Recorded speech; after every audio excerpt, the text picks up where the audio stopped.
আসসালামু আলাইকুম। 2019 মডেলের একটা নতুন গাড়ি 2025-এর রেজিস্ট্রেশন দেখানোর জন্য নিয়ে আসলাম।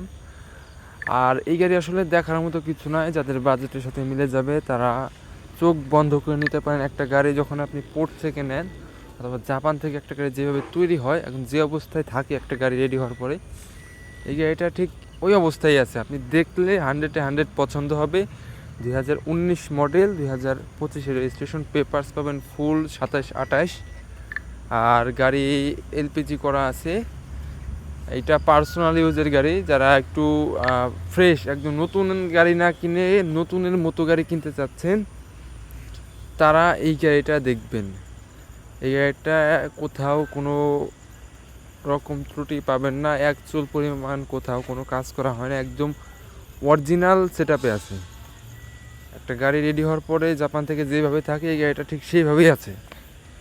যাদের বাজেট এর সাথে মিলে যাবে তাদের আর গাড়ি দেখতে হবে না। এটা হচ্ছে আপনার GL half pad half ceiling dual AC, আর গাড়ি একদম র অবস্থায় আছে।